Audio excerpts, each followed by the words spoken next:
आज की ये कहानी है सुखदेव की। इन्हें आप लोग अपनी स्क्रीन पर भी देख रहे होंगे और इन्हें भगत सिंह के साथ फांसी दी गई थी।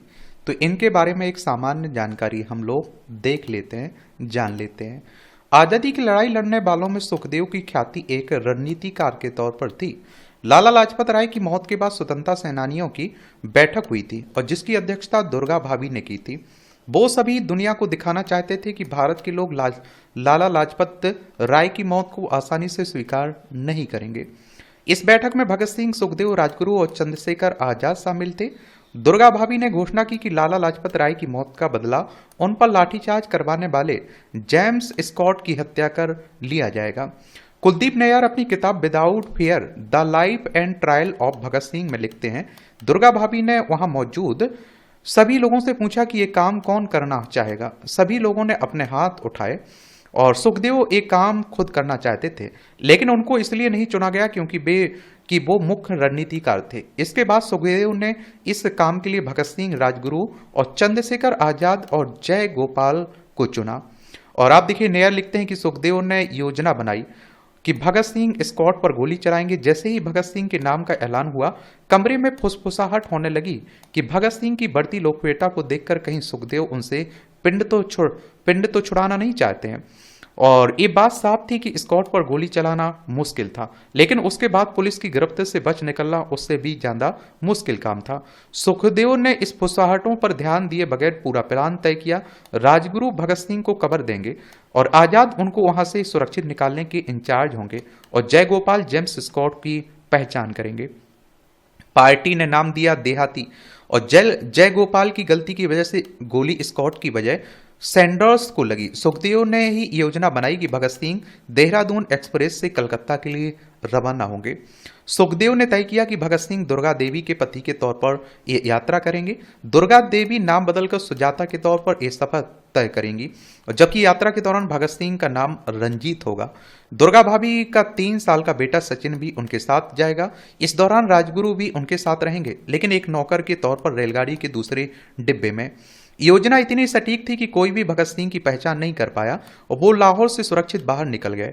19 फरवरी 1907 को लुधियाना में जन्मे सुखदेव को पार्टी में देहाती के नाम से जाना जाता था और उनके करीबी साथी रहे शिव वर्मा अपनी किताब रेमिनिसेंसेस ऑफ फेलो रेवोल्यूशनरीज में लिखते हैं कि मैंने उनका नाम सुन रखा था, लेकिन एक दिन जब वो बिना पूर्व सूचना के भगत सिंह का एक पत्र लेकर कानपुर के डीएवी कॉलेज के मेरे कमरे में आए तो उनके बारे में मेरी सारी धारणाएं हवा हो गईं।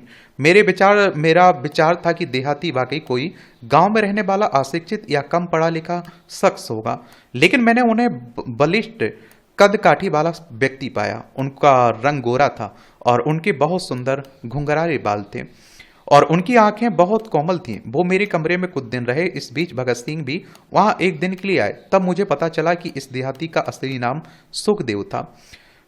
पीटे जाने के बावजूद चेहरे पर मुस्कुराहट। सुखदेव को बात बात पर कहा लगाने की आदत थी। अगर वो कोई उनके साथ ना हंसे तब भी वो अकेले हंसते रहते थे। फिर वो अचानक चुप भी हो जाते थे, जैसे किसी ने उनकी हंसी पर ब्रेक लगा दिया हो। उनकी मुस्कान भी लोगों का ध्यान खींचती थी और जिसमें सामाजिक बुराइयां, परंपराओं और राजनीतिक मतभेदों के प्रति तिरस्कार झलकता था। और आप देखिए, शिव वर्मा लिखते हैं कि लाहौर जेल में भूख हड़ताल के दौरान हम सबकी पिटाई हो रही थी। डॉक्टर हमको सबको जबरदस्ती दूध पिलाना चाह रहे थे। जेल अधीक्षक ने सुखदेव की कोठरी खुलवाई। जैसे ही कोठरी खुली, उन्होंने बाहर दौड़ लगा दी। 10 दिन तक भूखे रहने के बावजूद वो इतना तेज दौड़े कि उनको पकड़ना मुश्किल हो गया था। बड़ी मुश्किल से जब उन्हें पकड़ा गया तो उन्होंने कुछ सिपाहियों की पिटाई कर दी और कुछ को दांतों से काटा। डॉक्टर के पास भेजने से पहले जेल के स्टाफ ने उनको बहुत पिटाई की। पीटे जाने के बावजूद वो मुस्कुराते रहे। पिटे जाने के बाद और बर्मान ने लिखा कि जब पुलिस वालों ने उन्हें जबरदस्ती लिटाकर दूध पिलाने की कोशिश की तो उन्होंने अपने पैर चलाने शुरू कर दिए। जब इंस्पेक्टर उनके बिल्कुल नजदीक आ गया तो उन्होंने किसी तरह अपना पैर छुड़ाकर उसे उतने जोर से मारा कि वो 2 गज पीछे जा गिरा। इस बीच सुखदेव लगातार मुस्कुराते रहे। सुखदेव गंदे कपड़े में दिखते थे और सुखदेव अक्सर गंदे कपड़ों में देखे जाते थे। उनकी पोशाक होती थी एक मैला सा अलीगढ़ पजामा और उनके ऊपर उससे भी गद्दर का कुर्ता, और उनके कुर्ते के सभी बटन खुले होते थे। कुर्ता अक्सर सरक कर कंधे पर आ जाता था। उनके सिर पर व्यापारियों की तरह एक गोल टोपी होती थी जिस पर तेल और धूल जमी होती थी। लेकिन जूते वो महंगे पहनते थे। उनको अपने रहन सहन और कपड़ों पर किसी की टिप्पणी पसंद नहीं आती थी। एम जुनेजा अपनी किताब सही सुखदेव की प्रामाणिक जीवनी में लिखते हैं कि जब भी कोई उनके कपड़ों पर टिप्पणी करता वो चिढ़ जाते थे और कहते थे, मैं यहाँ किसी लफंगे से शादी करने नहीं आया हूँ। अगर तुम्हें मेरे कपड़े नहीं पसंद हैं तो अपनी आंखें बंद कर लें। लेकिन कभी कभी वो पार्टी के हित को देखते हुए सफेद धोती और कुर्ता पहनते थे, टोपी नहीं लगाते थे। और शिव वर्मा को कपड़ों की सौगात। सन 1928 में शिव वर्मा को अमृतसर में सुखदेव के साथ रहने का मौका मिला था। शिव वर्मा लिखते हैं कि उन दिनों उन्होंने अपने कीमती जूतों की जगह मोची के बनाए साधारण जूते पहनने शुरू कर दिए थे जिन्हें वो चप्पल की तरह इस्तेमाल करते थे। वो अपने पहनावे के बारे में भले ही ध्यान ना देते हों, लेकिन उन्हें अपने साथियों को अच्छे कपड़े पहनते हुए देख खुशी होती थी। एक बार उन्होंने मेरे लिए एक पंजाबी पजामा, कुर्ता, कोट, पगड़ी और जूते खरीदे। सुखदेव की जोर देने पर मैंने उनके लाए हुए कपड़े पहने और उन्होंने अपने हाथों से मेरी पगड़ी ठीक की। फिर उन्होंने दूर से मुझसे देखकर कहा, अब तुम बिल्कुल पंजाबी लग रहे हो। और जब मैंने उनसे कहा कि आप भी कपड़े बदल लीजिए तो उन्होंने इनकार कर दिया। उन्होंने कहा कि उन लोगों को मुझे तुम्हारा नौकर समझने दो। नाइट्रिक एसिड से गोदना मिटाया। ये आप देखिए, सुखदेव को चमेली के फूल के गजरे बहुत पसंद थे। वो अक्सर चमेली के फूल के गजरे को अपनी गर्दन में पहन लेते थे। उनको भुने हुए भुट्टे खाने का भी बहुत शौक था। वो एक बार में कई भुट्टे खरीदते थे, उन्हें खाते हुए सड़क पर चलते थे। सुखदेव जिद्दी होने के साथ साथ थोड़े सनकी भी थे। एक बार उन्होंने अपनी सहनशीलता की परीक्षा लेनी चाहिए। एम जुनेजा लिखते हैं कि अपने छात्र जीवन के दौरान जब उनका क्रांतिकारियों से कोई संबंध नहीं था तो उन्होंने अपने बाएं हाथ पर ओम और अपना नाम गुदबा लिया था, और उनके भूमिगत होने के दौरान उनकी इस निशानी से उन्हें आसानी से पकड़ा जा सकता था। उन दिनों आगरा में बम बनाने के लिए नाइट्रिक एसिड रख गया था। उन्होंने बिना किसी को बताए अच्छी मात्रा में नाइट्रिक एसिड अपने गोदने पर डाल दिया और शाम तक उस जगह पर छाले पड़ गए और उनके हाथ में सूजन आ गई। उनको बुखार भी आ गया, लेकिन उन्होंने इस बारे में किसी को नहीं बताया। जुनेजा लिखते हैं कि उनके साथियों को इस बारे में तब पता चला जब अगले दिन नहाने के लिए उन्होंने अपनी कमीज उतारी, और जब चंद्रशेखर आजाद भगत सिंह ने उन पर नाराज हुए तो उन्होंने हंसते हुए जवाब दिया, मैं अपना परिचय चिन्ह मिटाना चाह रहा था और ये भी देखना चाह रहा था कि तेजाब से कितनी जलन होती है। उस दौरान उनके साथियों ने उन्हें लाख समझाया कि वो इस चोट पर कुछ मरहम लगा लें, लेकिन उन्होंने किसी की एक ना सुनी। हाथ पर मोमबत्ती की लौ, तेजाब डालने के बावजूद उनके नाम का एक हिस्सा मिटने से रह गया। एक दिन वो दुर्गा भाभी के घर गए और उनके पति भगवती चरण बोहरा कहीं गए हुए थे, तो दुर्गा भाभी रसोई में खाना बना रही थी। सुखदेव भगवती के कमरे में चुपचाप बैठे हुए थे और मलविंदरजीत सिंह बड़ाई दुर्गा भाभी की जीवनी में लिखते हैं कि जब कुछ बहुत देर तक कमरे से कोई आवाज नहीं आई तो दुर्गा भाभी अपने पति के कमरे में आई। वहां वो ये देखकर दंग रहेंगी कि सुखदेव मेज पर जल रही मोमबत्ती की लौ के सामने अपना हाथ रखे बैठे थे। उनके हाथ पर उनके नाम की खाल जल रही थी। इस बार वो उस गुदने को पूरी तरह से मिटाना चाहते थे। दुर्गा भाभी ने दौड़कर मोमबत्ती बुझा दी, उन्हें बुरी तरह से डांटा। सुखदेव सिर्फ मुस्कुरा भर दिए और कुछ नहीं बोले। जेल में भूख हड़ताल के दौरान जब डॉक्टर उनके पेट में रबर की पाइप लगाकर उन्हें जबरदस्ती दूध पिलाने की कोशिश करते थे तो उन्हें बेहद शर्मिंदगी महसूस होती थी। वो अपने गले में उंगली डालकर उल्टी करने की कोशिश करते थे। 2 बार तो उन्हें ऐसा करने में कामयाबी मिली, फिर उनका गला इसका आदी हो गया और फिर उन्होंने सुना कि मक्खी निगल लेने से उल्टी आ जाती है। जैसे ही डॉक्टर उन्हें जबरदस्ती दूध पिलाकर जाते वो एक मक्खी पकड़कर उसे निगल जाते, लेकिन इसका उन पर बिल्कुल असर नहीं हुआ। और आप देखिए भगत सिंह सुखदेव की तकरार। तो भगत सिंह के प्रति सुखदेव का अनुराग अन्य सेनानियों से थोड़ा अधिक था। जब भी दोनों मिलते एक दूसरे को जोर से गले लगाते और घंटों बातें करते। सेंट्रल कमेटी की उस बैठक में सुखदेव मौजूद नहीं थे जिसमें तय किया गया था कि असेंबली में बम फेंका जाएगा। भगत सिंह ने जोर दिया कि वो खुद बम फेंकेंगे, लेकिन केंद्रीय समिति के अन्य सदस्य इसके लिए राजी नहीं हुए और इसीलिए तय किया गया कि ये काम दूसरे लोग करेंगे। 2 या 3 दिन बाद जब सुखदेव को इसका पता चला तो उन्होंने इसका घोर विरोध किया। शिव वर्मा लिखते हैं कि जब सुखदेव केंद्रीय समिति के दूसरे सदस्यों को इसके लिए राजी नहीं कर पाए तो उन्होंने भगत सिंह को सीधे बात की। उन्होंने भगत सिंह के लिए कड़वे शब्दों का प्रयोग भी किया। उन्होंने कहा, तुम में दम्भ आ गया है। तुम समझने लगे हो कि पार्टी सिर्फ तुम पर निर्भर हो गई है। तुम्हें मौत से डर लगने लगा है। तुम डरपोक हो गए हो। और जब तुम मानते हो कि पार्टी के आदर्शों को तुमसे बेहतर कोई नहीं पेश कर सकता तो तुमने केंद्रीय समिति का यह फैसला क्यों लेने दिया कि कोई दूसरा असेंबली में बम फेंकागा। शिव वर्मा ने लिखा कि सुखदेव ने क्रांतिकारी परमानंद के बारे में लाहौर हाईकोर्ट के एक फैसले का हवाला दिया जिसमें कहा गया था कि वे निजी तौर पर डरपोक थे और इसलिए अपना जीवन बचाने के लिए उन्होंने दूसरों को आगे कर दिया।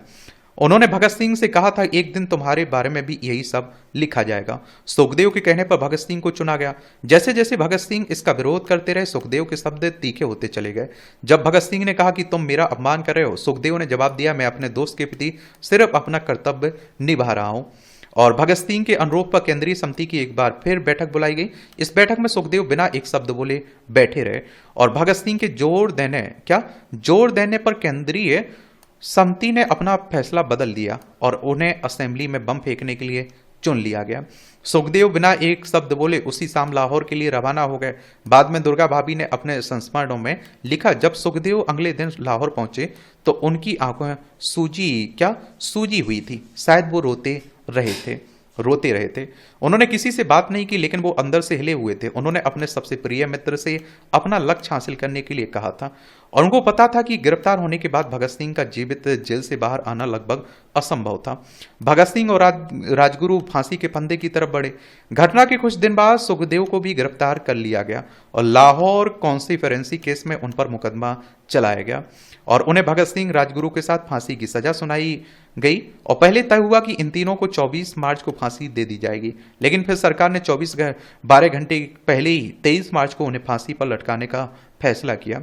जब उनके वकील प्राणनाथ मेहता उनसे मिलने आए तो उन्होंने उनसे कहा कि वो जेलर्स से कैरम बोर्ड वापस ले लें। भगत सिंह, राजगुरु, सुखदेव ने सरकार से मांग की थी कि उन्हें राजनीतिक कैदी के तौर पर फायरिंग स्क्वाड से मारा जाए और अपराधियों की तरह फांसी की सजा ना दी जाए, लेकिन सरकार ने उनकी बात नहीं मानी थी। सतविंदर सिंह जस अपनी किताब the execution of Bhagat Singh में लिखते हैं कि भगत सिंह, सुखदेव, राजगुरु हाथों में हाथ डाले हुए फांसी के तख्ते की तरफ बढ़े। भगत सिंह बीच में थे, सुखदेव उनके बाएं और राजगुरु उनके दाहिने चल रहे थे। उनके आगे आगे संतरी चल रहे थे। अचानक उन्होंने अपना पसंदीदा आजादी का तराना गाना शुरू कर दिया। दिल से निकलेगी ना मरकर भी वतन की उल्फत, मेरी मिट्टी से भी खुशबू ए वतन आएगी। सबसे पहले सुखदेव की हुई फांसी। कुलदीप नैयर लिखते हैं कि तीनों लोगों का बारी बारी से भजन लिया गया, फिर उनसे आखिरी स्नान करने के लिए कहा गया। उसके बाद उनको सबको काले कपड़े पहनाए गए और उनके चेहरों को ढका नहीं गया और उनके दोनों हाथ और पैर बांधे हुए थे और उन सब ने अपने गले में पड़ी रस्सी को चूमा। जल्लाद मसीह ने उन सबसे पूछा, सबसे पहले फांसी पर कौन चढ़ेगा? सुखदेव ने कहा, वो सबसे पहले फांसी पर चढ़ेंगे। डॉक्टरों लेफ्टिनेंट कर्नल जे नेल्सन और NS सौदी ने उनकी जांच कर उन तीनों को मृत घोषित कर दिया। अब आप सोचिए कि मैं कहता हूं कि अगर उन्हें फांसी ना होती तो कौन जान रहा होता। आप समझिए कि उनकी बहादुरी के किस्से। उन्हें फांसी हुई, मैं कहता हूं कि इसमें बहुत सारे लोगों को एक तरह से जुनून आया। एक तरह से आप देखिए, देश की आज़ादी में भाग लेने के लिए, और देश आज़ाद भी हुआ। एक जेल अधिकारी इन बहादुर लोगों के साहस से इतना प्रभावित हुए कि उसने उनके शवों को पहचानने के आदेश को मानने से इनकार कर दिया। उसे उसी समय निलंबित कर दिया गया था। और आप देखिए, पहले सबका अंतिम संस्कार जेल के अंदर ही करने की योजना थी, लेकिन जेल के बाहर खड़ी हजारों लोगों की भीड़ को देखते हुए सरकार को यह फैसला बदलना पड़ा। रात होते जेल, आप देखते हैं कि जेल की पिछली दीवार तोड़कर एक अंदर लाया गया और उसके शवों को बाहर एक तरह से बाहर आप देखते हैं कि बाहर निकाला गया। और आप देखते हैं कि निकाला गया एक तरह से, समझ रहे हैं? तो यही कहानी है एक तरह से किसकी? सुखदेव की। समझ रहे हैं आप लोग? और बताइए आप लोग। तो मैं तो कहता हूं, देखिए, इसीलिए आप लोगों से कहता हूं कि वो समझौता ना करना स्वाभिमान से। अब आप सोच लिए, अगर भगत सिंह, सुखदेव, राजगुरु समझौता कर लेते और अगर आप सोचिए इनकी फांसी की सजा माफ कर दी जाती तो लोग इन्हें पहचानते, इतना लोग इतना सम्मान करते? नहीं करते ना भाई। आप समझ रहे? और किसी के बारे में बात करनी हो तो आप लोग बताइए। और देश की आज़ादी में हर किसी का योगदान रहा है, चाहे वो कोई भी हो। समझ रहे हैं आप लोग? धन्यवाद।